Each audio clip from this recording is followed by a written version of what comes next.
સતતમ નિજ મૂર્તિ ચિંતકાના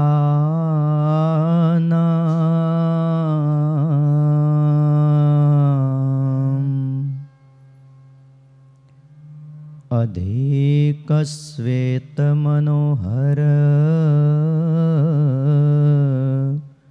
પ્રકાશે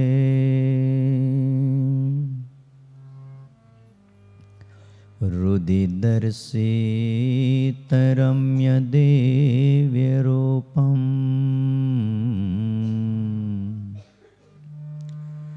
ભગવંતમ તમહં હરિમ નમામિ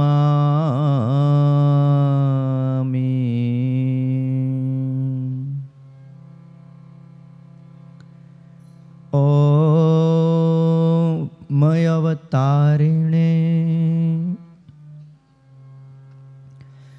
શ્રી સ્વામિનારાયણાય નમો નમઃ. શ્રી હરિ કૃષ્ણાય ઘનશ્યામાય નમો નમઃ. એકાકી વનવાસીને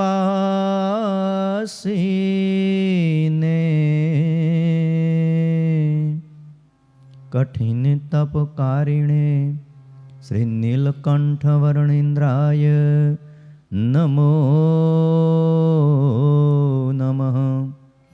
પરાત્પરાય પુણ્ય શ્રવણ કીર્તનાય શ્રી સહજાનંદ સ્વામીને શ્રી નારાયણ મુનયે નમો નમઃ. બોલો શ્રી સ્વામિનારાયણ ભગવાનની, હરિ કૃષ્ણ મહારાજની, લક્ષ્મીનારાયણ દેવ, રાધારમણ દેવની, ગોપીનાથજી મહારાજની, સિદ્ધેશ્વર મહાદેવની, વિઘ્ન વિનાયક દેવની, કાષ્ટભંજન દેવની જય. વાલા ભક્તજનો, સર્વાધાર સર્વોપાસ્ય ઇષ્ટદેવ ભગવાન શ્રી સ્વામિનારાયણ, વાત્સલ્ય મૂર્તિ પૂજ્યપાદ ગુરુજી, આપ સૌ શ્રી હરિને વહાલા ભક્તજનો, આજે તારીખ 5/1/2022 23 બોલો, વરહ થઈ ગયું ખબર રહી નહીં. 5 દિવસ થઈ ગયા. 2023ની સાલ ચાલુ થઈ ગઈ અને આજે વાર છે ગુરુવાર. શિક્ષાપત્રી ભાષ્યની કથા જેનું આપણે શ્રવણ કરીએ છીએ, 56મો શ્લોક છે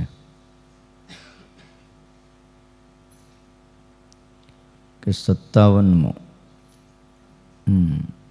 એ ત્વમરીશ્વદ ભક્તા એની વાત કરી અને પછી શૈલીવા ધાતુજા મૂર્તિ શાલ ગ્રામોર્ચ એવ તૈ દ્રવ્યેર યથાપ્તે કૃષ્ણસ્ય જપ્યો થાષ્ટાક્ષરો મનુઃ. આ 56મો શ્લોક છે.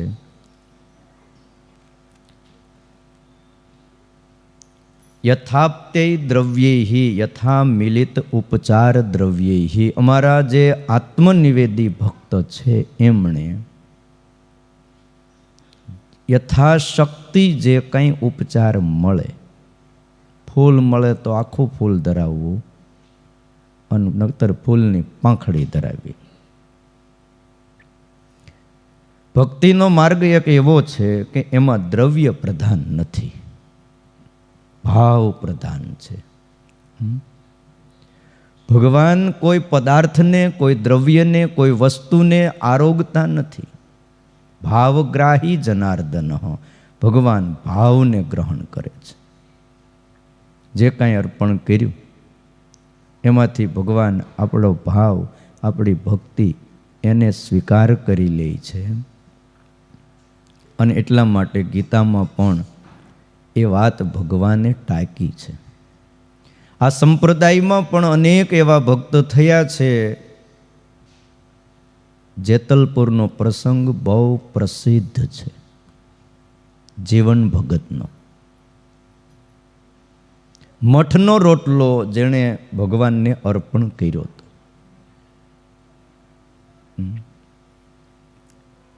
દેવ સરોવરના કાંઠે એક મહોલ છે, આમ રાજમહેલ જેવો એ જમાનામાં બંગલો ગણાતો. એના છત ઉપર, અગાસી ઉપર ભગવાન સ્વામિનારાયણ બેઠા છે. સવારનો પહોર છે, સૂર્યના કિરણો આમાં પડે છે. નિત્યાનંદ સ્વામી, બ્રહ્માનંદ સ્વામી જેવા સાધુઓ, મોટા મોટા મુક્તાનંદ સ્વામી પણ છે, બેઠા છે. હરિભક્તો થાળ લઈ લઈને બધા આવે છે. એ વખતે જીવન ભગત એક કપડામાં મઠનો રોટલો ઢાંકીને લાવ્યા. ઘરે કીધું રોટલો બનાય, તો શાનો બનાવવો? પ્રશ્ન એ હતો. મઠ દળીને મઠનો રોટલો જે આપણે કોઈથી ખાધો નહીં, એકાદ દી અખતરોત કરવો પડે.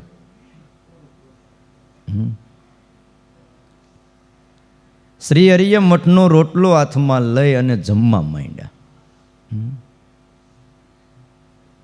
સ્નાતમ ચંદન ચર્ચિતમ નિજ જને ભક્ત જને. સવારના પોરમાં સ્નાન કરી અને મહારાજ બેઠા છે, ને ભક્તએ ચંદનથી ભગવાનની પૂજા કરી છે. પ્રાત સૂર્યમયુક સેવિત મુખમ શ્રી ચંદ્ર શાલોપરી ધૃત્વા રોટક મેક પાણી તલકે ભંક્વાન્ય હસ્તેન તમ ભુંજાનમ પ્રવિલોક્ય સેવક ગણાન વંદે સદા સ્વામીનમ. સવારના પોરમાં એક હાથમાં રોટલો લઈ અને બીજા હાથથી ભાંગતા ભાંગતા ભગવાન જીમા.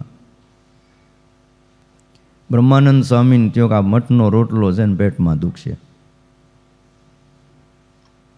જમવાની ના પડાય નહીં. અત્યારે ભાવ ભગવાન ગ્રહણ કરે છે. એટલે બ્રહ્માનંદ સ્વામી કે મહારાજ રોટલો કેવોક મીઠો લાગે. અરે વાત જવા દો, આવો રોટલો તો અમે ગઢપુરમાં ક્યારેય જીમા નથી, એમ એવી મીઠાઈ આવે છે. બ્રહ્માનંદ સ્વામી કે મહારાજ પણ ખોટા વખાણ શું કામ કરો છો? કેમ ખોટા? તમે અમને ખોટા પાડો. તો ખોટા વખાણ જ ને. લાવો જી મને બતાવો કેવો રોટલો મીઠો છે. બ્રહ્માનંદ સ્વામી આ તમારી ચતુરાઈ છે, તમારે લઈ લેવો છે. ના મહારાજ ચતુરાઈ નહીં, પણ તમારે વાત કરતા હો તો રોટલો બતાવો કેવો મીઠો છે. એક હાથમાં રોટલો રાખીને એક હાથથી જમતા હોય, બોલો ડીશની જરૂર ન પડે અહીંયા. ડીશું તો હમણાં નીકળી, બાકી હાથમાં લઈને જમી લેતા. રોટલીના પપોડા વાળીને અંદર ખાંડ ને માખણ ભરવાઈને પપોડા એકની ઉપર એક, બીજી રોટલી બીજા ઉપર ત્રીજી. બોલો પીરસવા વાળાની જરૂર ન પડે. 3 રોટલીના પડ વાળીને પપોડું વાળીને હાલતા જઈને બજારમાં ખાતા જતા હતા. શું વાત કરો? પણ મજા હતી. આ પાવના ડૂસા અંદર નાખવા એના કરતાં રોટલીના પપોડા સારા હતા. હો, ઓરિજિનલ ખોરાક હતો. ખોરાકમાં માખણ જોઈ. કોઈના ગોઠણ કીચુડ કીચુડ થતા હોય, માખણને ગોળ જમે એટલે કીચુડ કીચુડ થતા બંધ થઈ જાય. તો વાત એ કરતો તો ભગવાન છે ને ભાવને ગ્રહણ કરે છે. જ્યારે અંદરથી ભક્તિ જાગે ને ત્યારે ભગવાન માટે શું ન થાય એમ વચનામૃતમાં લખ્યું. આજે અમારે બટુકભાઈ અમારા ઉત્સવ થાળ લઈને આવ્યા છે, ત્યાંથી વેડ રોડથી. આમ પીપળિયા ગામના છે. એને ગામમાં જ એવા, એને ગામમાં ખેતરમાં હનુમાનજી પૂજા કરો છો ને? બોલો ક્યાંક ક્યાંક હનુમાનજી ક્યાં પ્રગટ થાય ને? બહુ જૂના છે. કેટલા વાગે ઉઠીને થાળ કર્યો? તો ઉઠ્યો તો 2 વાગ્યે ઉઠ્યા. હે, અને પાછું અડધો કલાક તો અહીંયા આવતા થાય. અને ટાઈડ કે મારું કામ પાછું 4 વ્હીલ લઈને આવ્યા ને નકર હાથ ઠરી જાય.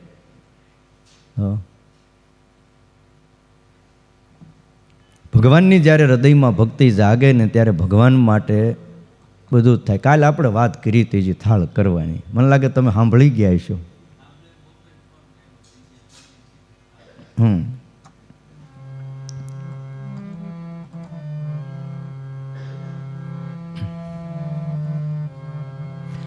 પત્રમ પુષ્પમ ફલમ તોયમ યો મે ભક્ત્યા પ્રયચ્છતિ. પત્રમ પુષ્પમ ફલમ તોયમ યો મે ભક્ત્યા પ્રયચ્છતિ. હે પત્રમ પુષ્પમ ફલમ તોયમ યો મે ભક્ત્યા પ્રયચ્છતિ. પત્રમ પુષ્પમ ફલમ તોયમ યો મે ભક્ત્યા પ્રયચ્છતિ. તદહં ભક્ત્યોપારુતમ તદહં ભક્ત્યોપાદમ તદહં ભક્ત્યોપારુતમ તદહં ભક્ત્યોપાદમ અસ્નામિ પ્રયતાત્મન અસ્નામિ પ્રયતાત્મન.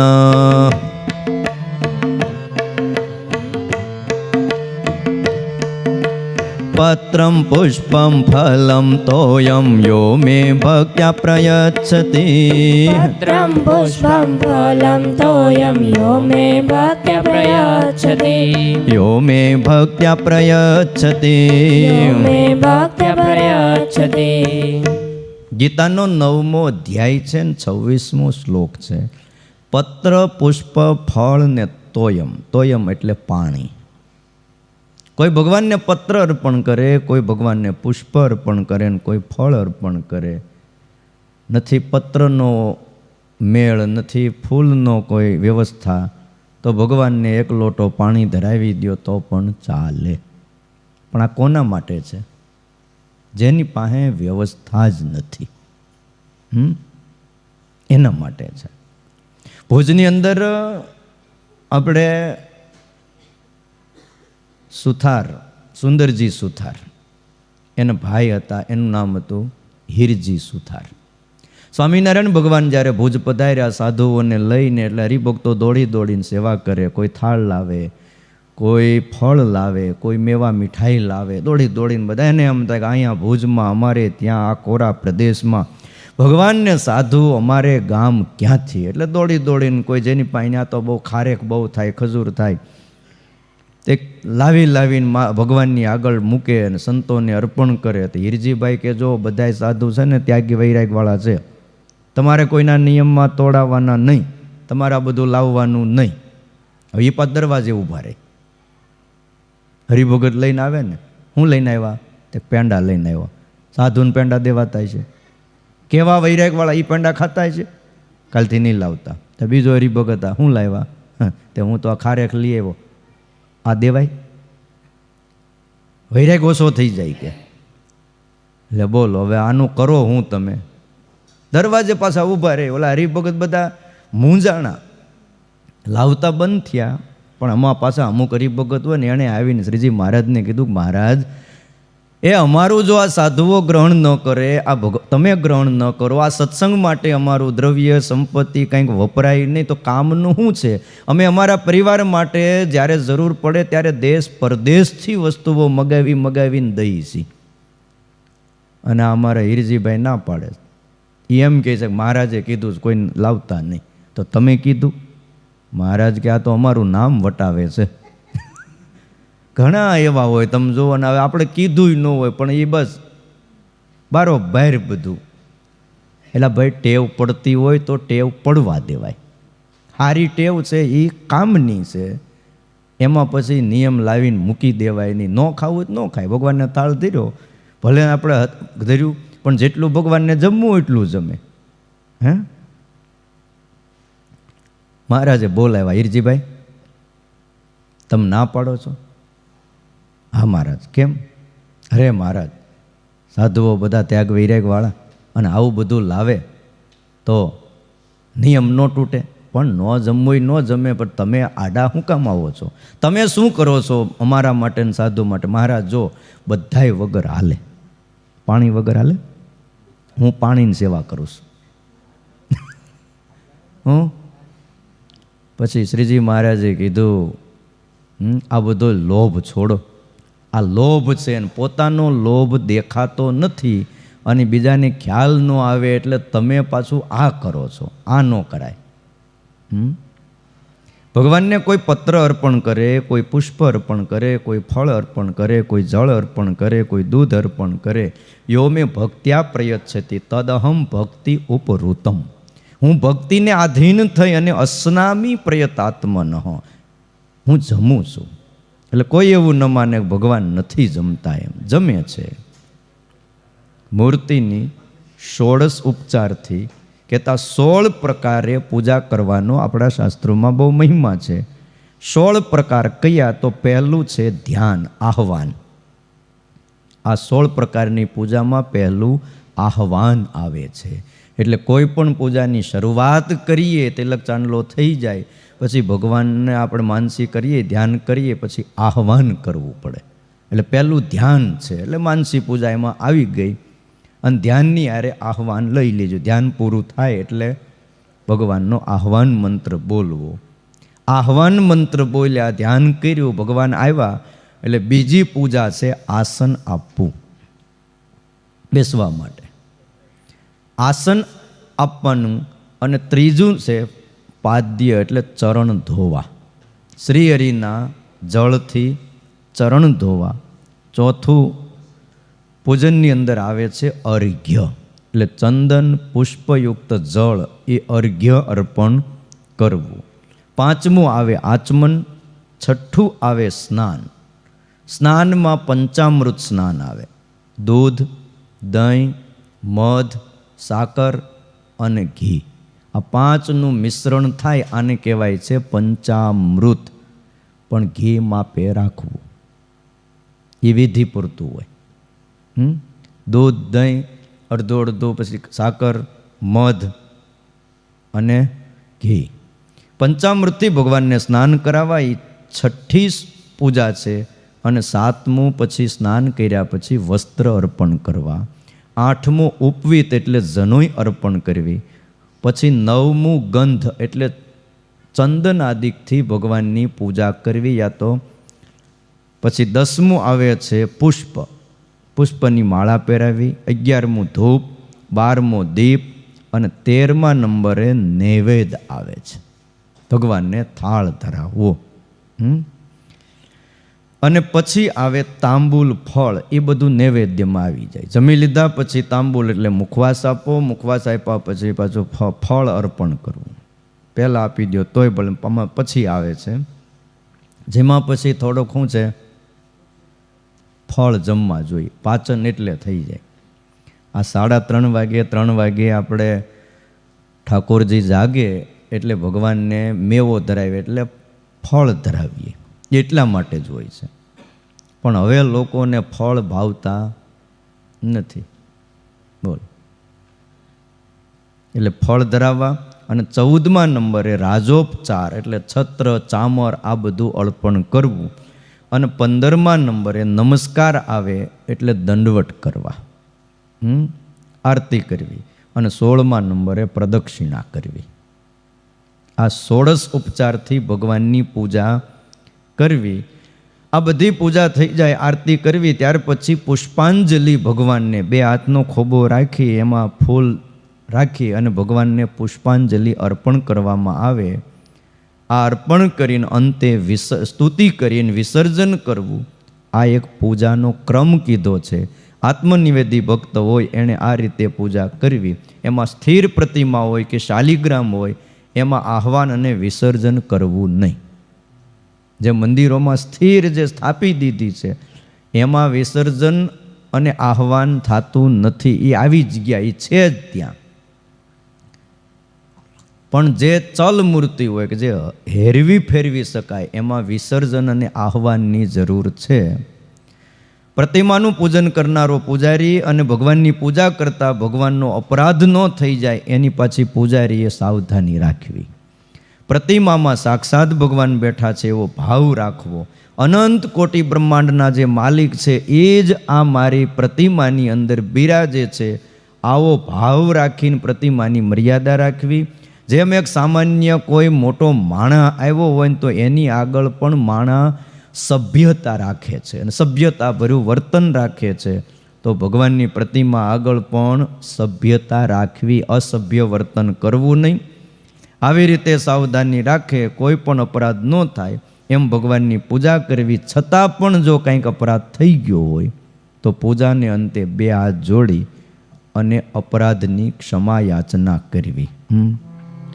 અપરાધ સહસ્રાણી ક્રિયંતે અહર નિશમયા દાસોયમિતિ મામ મત્વા ક્ષમસ્વ પુરુષોત્તમ સમસ્વ પરમેશ્વર. અપરાધ સહસ્રાણી ક્રિયંતે અહર્નિશમ મયા. હું નિત્ય હજારો અપરાધ કરું છું ભગવાન, હે મહારાજ, પણ છતાંય દાસોયમ મિતિ મામ મત્વા, મને તમારો દાસ જાણી ક્ષમસ્વ, ક્ષમા આપો, માફી આપો. હજારો અપરાધ કરું છું, હે પ્રભુ, એક તમારો દાસ છું એમ માનીને મને માફ કરજો. આવી વિનયથી નમ્ર બની ભગવાનની પ્રાર્થના કરવી. અને ભગવાનની પૂજા કર્યા પછી આત્મનિવેદી ભક્તો હોય એમણે ભગવાનનો અષ્ટાક્ષર જે મંત્ર એનો યથાશક્તિ જપ કરવો. આ ત્યાર પછી બતાવ્યું. હવે જપ કેવી રીતે કરવો? તો પ્રથમ સ્નાન આચમન વડે પવિત્ર થઈ જાય એટલે એક આસન ઉપર, ઊનના આસન ઉપર યા તો મૃગચર્મનું જે આસન ઉપર બેસી અને ઉપર છે બ્રહ્મરંધ્ર અને નીચે છે મૂલાધાર ચક્ર, એની સીધી રેખા હોય. અહીં બ્રહ્મરંધ્રથી લઈને મૂલાધાર ચક્રની એક સીધી રેખા હોય એટલે સીધા અને સ્થિર બેસવું. જપ કરતી વખતે પોતાના હાથને જરા પણ હલાવવો નહીં. હા, ઘણા માળા કરતાં કરતાં આમાં મામા મામા મામા મામા કરતા હોય. હાથ જપમાં હલાવવાની ચોખ્ખી ના છે. જો પછી કોકને લકવા થઈ ગયો હોય તો વાત જુદી છે, એનું જોઈને તમે ચાલુ ન કરતા. કોકને બિચારાને હાથ ધ્રુજતો હોય, હાથ સ્થિર જ ન રહે, તો એને શું ન કરવું? એને કરાય. એને કરવું નથી, પણ અંદરની કંઈક એવી રોગની તકલીફ છે એને લઈને થાય છે. એટલે જરા પણ હાથ હલાવવો નહીં. માળાને કોઈ પણ વસ્ત્ર વડે અથવા ગૌમુખી વડે ઢાંકી દેવી. ખુલ્લી માળા ફેરવવાનો નિષેધ છે. મૌન રહીને જપ કરવો. મનમાં મંત્રનું અર્થે સહિત પાછું સ્મરણ કરવું. સ્વામિનારાયણ બોલી અર્થાત નામીના અનુસંધાન સાથે મંત્રનો જાપ કરવો.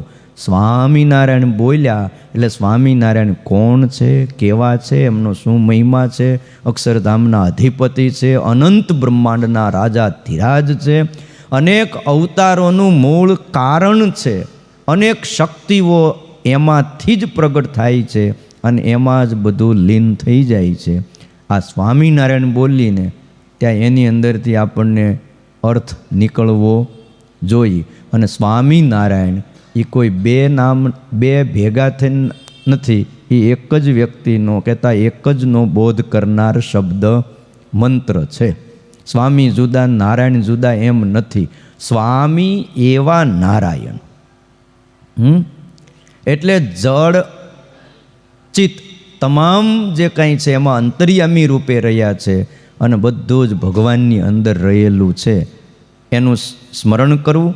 બીજા કાર્યોમાં મન રાખીને જપ ન કરવો, કારણ કે બીજા કાર્યમાં મન રાખીને કરવામાં આવેલો જપ વ્યર્થ થઈ જાય છે.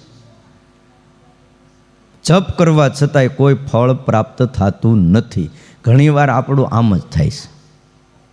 માળા લાહી થઈ જાય, ગૌમુખીમાં હોરવી આંગળી નીકળી જાય, બહાર નીકળી જાય, પણ ફળ ન મળે. એનું કારણ મૌન રાખી મન ભગવાનમાં રાખીને કરવું. અને મંત્રનો જાપ કરતા એમ લખ્યું કે આજુબાજુમાં જોવું નહીં, કોણ આવ્યો ને કોણ ગયો. ઉપાંશુ એટલે મનની અંદર જપ કરવો, માનસિક જપ કરવો, યા તો થોડા થોડા હોઠ હલાવીને જપ કરવો. આવી રીતે જપ કરવો. આત્મનિવેદી ભક્ત હોય એણે અષ્ટાક્ષર મંત્રનો માનસિક જપ વિધિપૂર્વક અને શક્તિ પ્રમાણે કરવો. બીજી એક વાત લખી કે ભગવાન નારાયણના મંત્રના જપમાં વૈષ્ણવોએ તુલસીની માળા શ્રેષ્ઠ કીધી છે. સાત્વિક, રાજસ અને તામસ મંત્રોના આધારે, સાત્વિક, રાજસ અને તામસ ફળના આધારે જુદી જુદી માળાઓની વ્યવસ્થા છે. વાત આવી છે એટલે કરીએ, આપણે કાંઈ કામની વાત નથી એટલી બધી.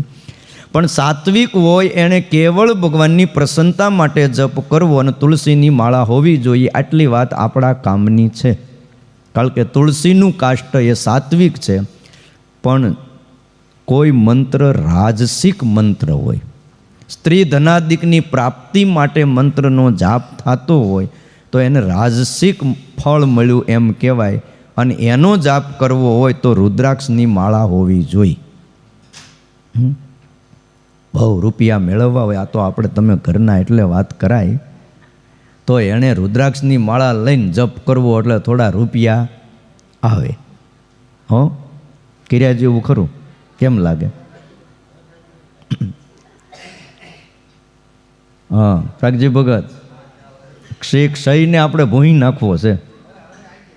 આઈડિયા આવ્યો ને હવે?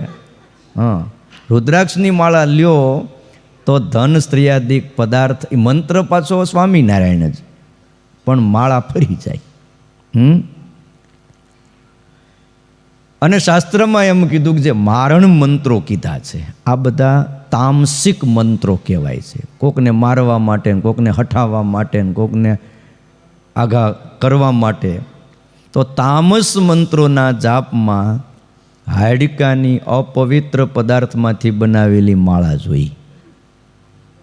આ નથી અમુક તો બિલાડીના હાડકા રાખે છે.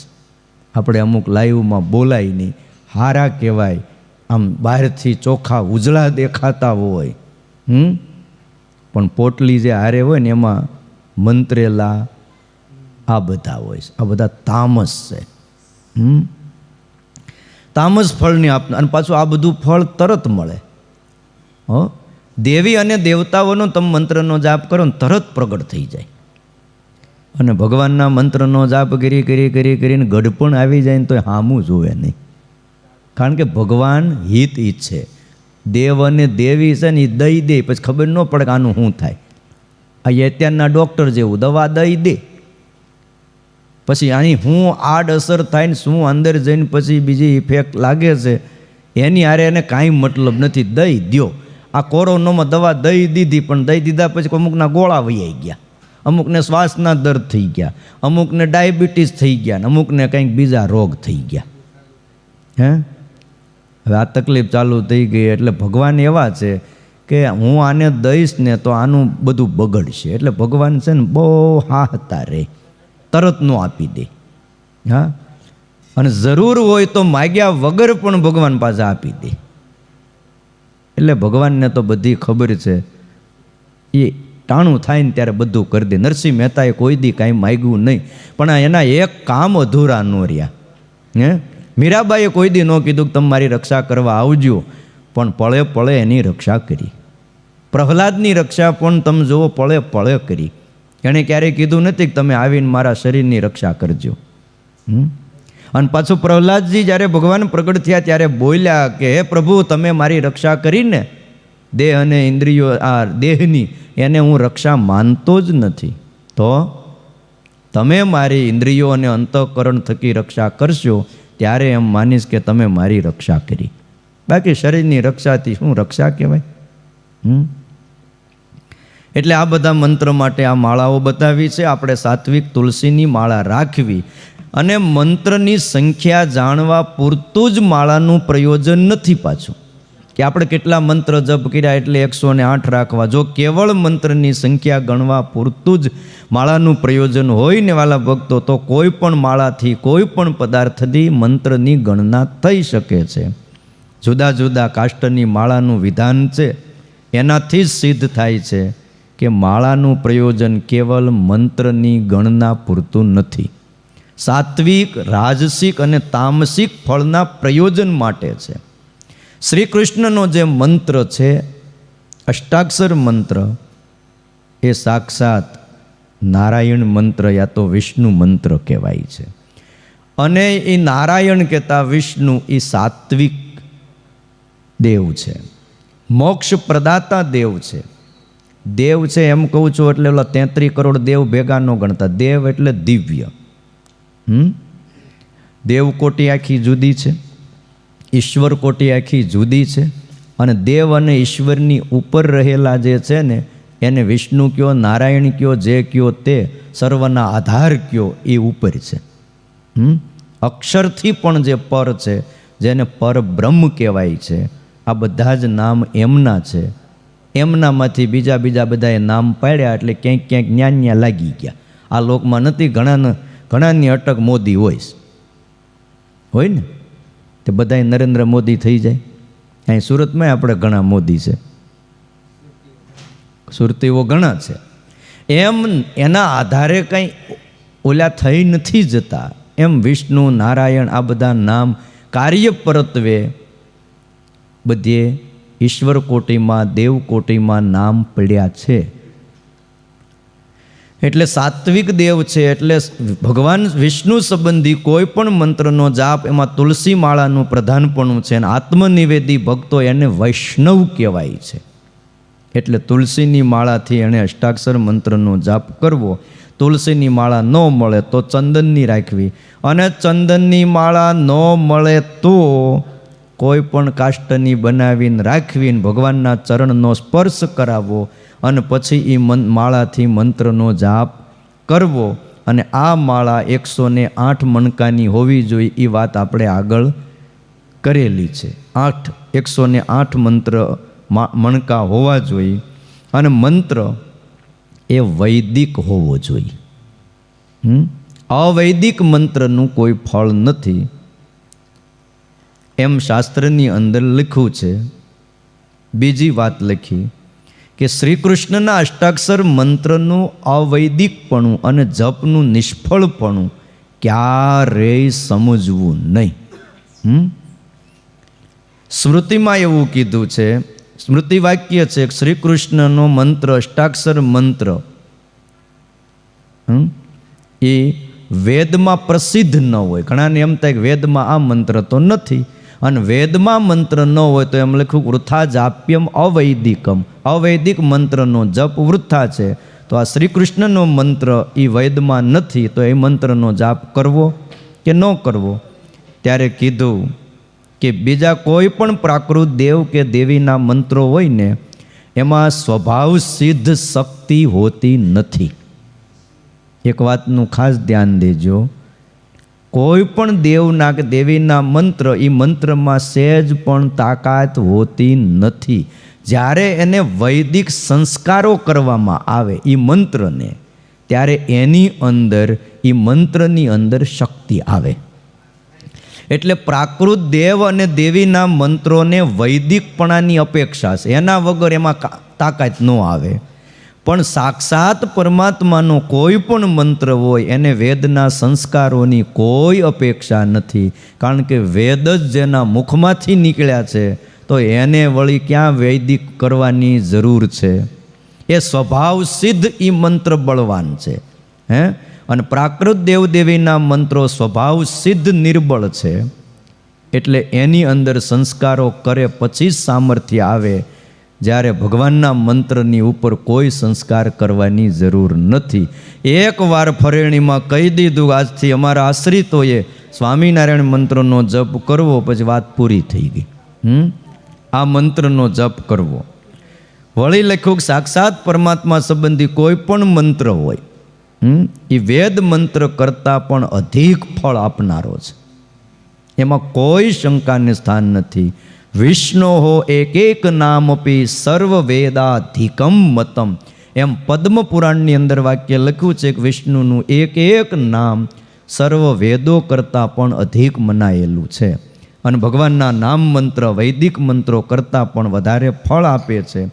પદ્મ પુરાણમાં એકવાર યમરાજા અને બ્રાહ્મણની વચ્ચે સંવાદ થયો. ત્યારે એ સંવાદમાં યમરાજાએ એવું કીધું કે ભગવાનના નામ મંત્રનો જપ કરવામાં આસક્ત થયેલો પુરુષ કદાચિત કોઈ અજાણતા એનાથી ભૂલ થઈ જાય, પાપ થઈ જાય, કોઈ ભૂલ કરી બેઠો તો પણ તે પાપ એને પરાભવ નથી કરી શકતું. કારણ શું છે કે એ મંત્રનો જપ કરવામાં આસક્ત થઈ ગયો છે. હા, અને ભગવાનમાં જ્યારે રસ લાગે અને એ આસક્ત થઈ જાય ત્યારની વાત આખી જુદી છે.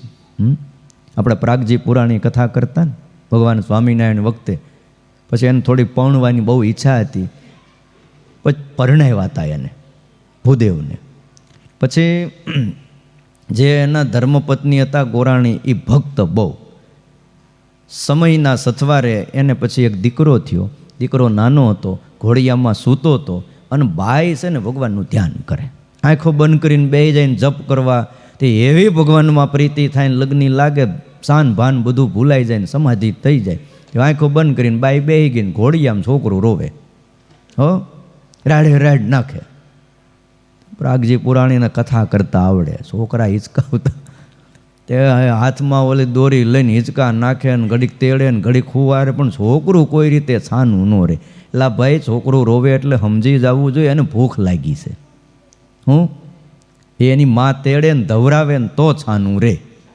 હવે એ કાંઈ આવડે નહીં, બોલો હવે આનું શું કરવું? તે પછી પાગજી પુરાણી ઓલી બાઈ આમ બેહી ગઈ હતી ને આમ લક્ષ્ય લાગી ગયો હતો ને ભગવાનમાં એવું હેત થઈ ગયું તું, જપ કરતા હતા. ન્યા આવીને કે એલે જાગને આ છોકરો રોવે છે કે, ન્યા આવીને પડખે આવીને જગાડીને ઓલી આમ ભગવાનમાં લાગી ગઈ હતી. આંખ ખોલીને કે મુવો તારો દીકરો કે. હવે કોનો દીકરો હતો? આનો હતો કે આનો હતો? હા વાંચું કહેજો, બેયનો હતો. પણ ભગવાનમાં જે આમ લગ્ન લાગી હતી ને એમાંથી જગાડ્યા એટલે શું બોલાઈ ગયું?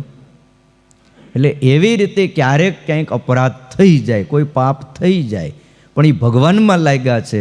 તો યમરાજાએ બ્રાહ્મણોને કીધું કે એ બ્રાહ્મણો, એ પાપ એને પરાભવ કરી શકતું નથી.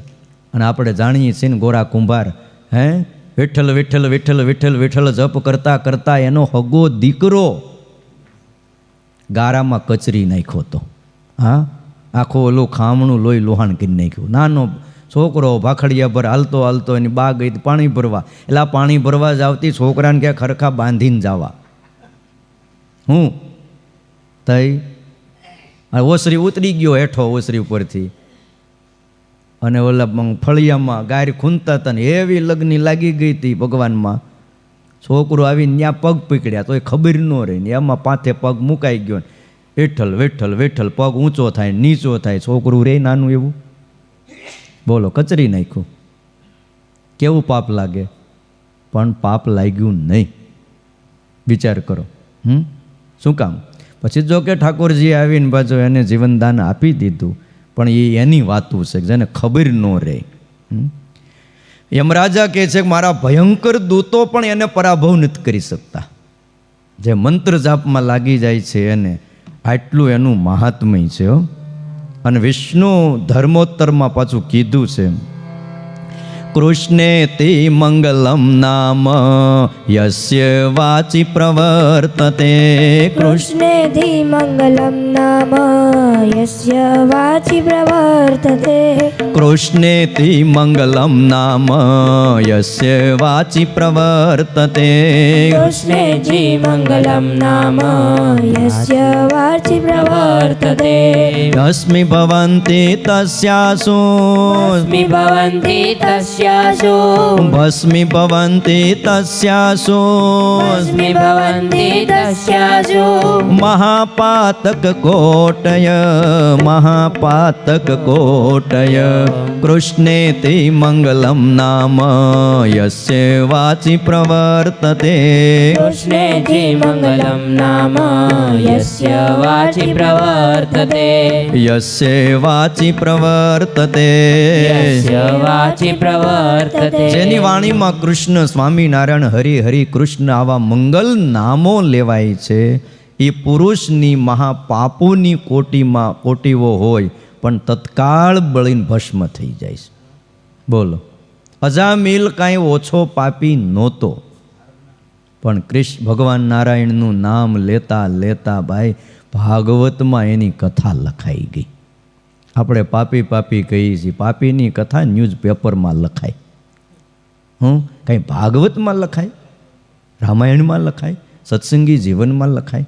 કયો હતો એમ કયો, એ ભૂતકાળ હતો. જોબન પગી લૂંટારો હતો એમ કહેવાય, અત્યારે નહીં. એક સમય એના માટે હતો કે લૂંટફાટ કરી, પણ ક્યાં સુધી કરી? ભગવાન ન મળે ને ત્યાં સુધી. હા બોલો.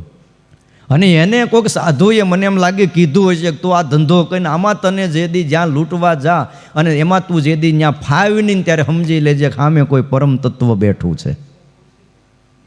અને એને એટલે જ લૂંટ ચલાવી હતી કે આમ કાંઈ મને ભગવાન મળે એમ નથી, પણ લૂંટ ચલાવવું જે દી મારો ઠાકોર સામે આવે અને એને લૂંટવા માટે જાઉં, હું જે દી લૂંટવામાં પાછો પડું એટલે સમજી લેવાનું કે આ કોઈ પરમ તત્વ છે. અને પછી પગમાં પડી ગયા ડભાણના યજ્ઞમાં. 3 દિન 3 રાત સુધી જોબન પગી જાગ્યા હતા.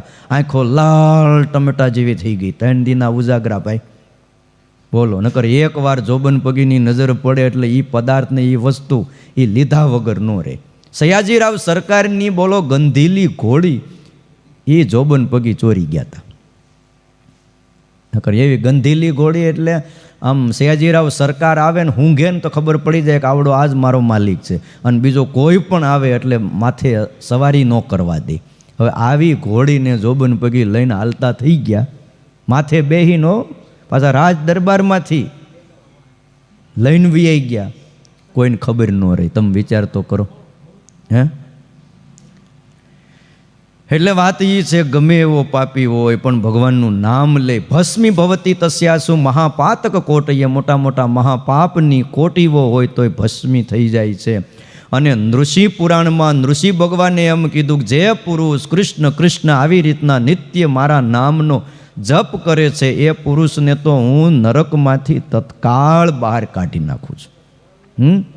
જે રીતે જળને ભેદીને કમળ તત્કાળ બહાર આવે છે, એવી જ રીતે પુરુષ સંસારરૂપી કાળા નાગથી ડસાયેલો હોય અને એના કારણે એ બેભાન પણ થઈ ગયો હોય, પણ જેને ભગવાનની ભક્તિ એ સિવાય કાંઈ ન સમજાતું હોય, આવા પુરુષને સંસારરૂપી સર્પનું ઝેર નાશ કરવાની જો કોઈ ઔષધિ હોય તો એ છે ભગવાનનો નામ મંત્ર. આ કાંઈ સમજાતું નથી. હા, આવો વિશાળ સંસાર, આપણને તો એ ન ખબર પડતી આ કેમ હાલે છે. બોલો, સૂર્ય કેમ ફરતો હશે ને કેમ સવાર થાય ને કેમ રાત પડે ને કઈ રીતે આ બધું હાલે છે. બોલો, પાછું આપણે બેઠા છીએ પૃથ્વી ઉપર, પૃથ્વી પાછી એની ધરી ઉપર છે નમતી રહી અને ફરે છે ને આપણે બેઠા છીએ ઉપર તોય ચક્કર આવતા નથી. એ એક આશ્ચર્ય છે ભાઈ. નકર ચકડોળમાં હું તો ન બેસી શકું, તમે કદાચ બેસી શકતા, મને જરાક કોઈક ચકડોળમાં બેહાર્યા હોય ને એટલે ઉલટી જ થાય. એટલે કોઈ દી અખતરોય નહીં કરવાનો. કોઈક એમ કે તમે જરાક બેહો, એ અખતરો જ નહીં, ફેર ચડે. હિંડોળે ખાલી બેહો ને જો વધારે નાખ્યું હોય ને તોય સીધું આમ ઉલટી જ થઈ જાય. એટલે આપણે એ અખતરો નહીં કરવાનો. અને આ પૃથ્વી ઉપર બેઠા છે ને ગોળ ગોળ ફરે છે ભાઈ, ચક્કર આવતા નથી. પાછું એક આશ્ચર્ય એ છે કે જગ્યા પાછી બદલાઈ નથી જતી. નકર આમ ફરતા હોય ત્યાં આઘા પાછા થઈ ન જાય, કોઈના મકાન આમ વૈયા જાય, કોઈના મકાન આમ વૈયા જાય. બોલો, ભગવાનની એવી શક્તિ છે, કાંઈ ન સમજાતું હોય. ભગવાનના નામ મંત્રને જપીને પુરુષ સંસારરૂપી સર્પના ઝેરથી મુક્ત થઈ જાય છે. અને વળી ભગવાને કીધું છે કે જેમ કોઈ મરણ પામી ગયો હોય એને સંજીવીની મૃત ઔષધિ પીવડાવવામાં આવે તો એ જીવતો થઈ જાય છે, એમ મારું નામ ભગવાન એમ કહે છે મૃત સંજીવીની ઔષધિ સમાન છે. એટલે મારું નામ મરેલાને પણ જીવાડનાર છે. બોલો, કેટલાય જીવાડ્યા છે. હા, આ કોઈ સાંભળેલી વાત નહીં. આપણા ગ્રંથોમાં નજરે જોઈ અને વાતો લખાણી છે. ઝીંઝાવદરના અલિયા ખાચર હતા અને એનો એક સાથી નોકર હતો, એનું નામ હતું જેહલો. વાત તો બહુ મોટી છે ને ટાઈમ થોડો છે. એ જેહલો ગુજરી ગયો, ભગવાનનું નામ લેતા લેતા ગયો ધામમાં. પાછો કહીને ગયો હું ધામમાં જાઉં છું. એમાં અલિયા બાપુ આવ્યા, બહાર ગામ ગયા હતા. એટલે કોઈ કીધું કે તમારો સાથી ખેતીવાડીનું કામ કરનારો માણા મરી ગયો કે. તો કે એ તો ભગવાનના ધામમાં ગયો. એમ ક્યાંય ધામમાં જાય, ગોટો વળી ગયો કે. મરે એટલે ગોટો જ વળે ને બીજું શું થાય ત્યાં. જે કે કાંઈ કીધું નહીં વયું ગયો છે કે હવે લોકો માને નહીં. બધા કુસંગી લોકો હોય ને, સત્સંગ હોય નહીં એટલે એને સમજાય નહીં. અલિયા બાપુ કે એ કોઈ દી બને નહીં. મારો જેહલો મારી હારે રહેતો હતો, ભગવાનનું નામ લેતો હતો અને એ ભગવાનના ધામમાં જ ગયો હોય. ન મનાતો હોય તો હાલો ક્યાં છે? તો અગ્નિ સંસ્કાર કરવા લઈ ગયા. તો કે હાલો ન્યા જાય. બોલો સ્મશાનમાં આવ્યા હો. હજી ઓલો અગ્નિ દાહ કરવા દેવાની તૈયારી ત્યાં દૂરથી હાથ કર્યો. અલૈયા બાપુએ રાખજો. અને ત્યાં ગયા, ઊભા રહ્યો કે જેહલા ઉપર બધા લાકડા ગોઠવાઈ ગયા હતા, એના શબ ઉપર લાકડા આઘા પાછા કર્યા, ઉપરથી બધા લઈ લીધા. અને જેહલાના કાન પાસે જઈને સ્વામિનારાયણ સ્વામિનારાયણ સ્વામિનારાયણ મંત્રનો જાપ કર્યો. તે બોલો જેહલો બેઠો થયો, ચિતા ઉપર બેઠો પલોઠી વાળીને. તમે વિચાર તો કરો, બાપુ કેમ મને બોલાવ્યો? લે તો બોલાવવો ન પડે. આ બધા એમ કહે છે કે જેહલો નરકમાં ગયો કે નરકમાં હું જાઉં કે ભગવાન તેડવા આવ્યા અને ભગવાનના ધામમાં ગયો તો. આ તો બાપુ તમે બોલાવ્યો એટલે હું આવ્યો કે હે હાલો ધૂન કરો કે. અને બોલો એ ચિતા ઉપર બેઠો ને તાળી પાડીને ધૂન બોલાવી. લ્યો તે હું જાઉં છું, પાછો ચિતા ઉપર હોઈ ગયો. હે એટલે કહેવાનું કે ભગવાનના મંત્રમાં એ તાકાત છે. મરી ગયા હોય એને પણ જીવાડી દે છે, એવી જબર તાકાત ભગવાનના મંત્રની અંદર છે વાલા ભક્તજનો. એટલે મંત્રનો જાપ કરવો એવો વિધિ આમાં બતાવ્યો છે કે અમારા આશ્રિત શૈલીવા ધાતુજા મૂર્તિ શાલગ્રામોર્ચ એવતે જપ્યો થાષ્ટાક્ષરો મનુ. જપ કરવો, ભગવાનના નામ જપનો ખૂબ મહિમા છે. પણ એ મહિમા આપણે આવતીકાલે પાછો સાંભળશું.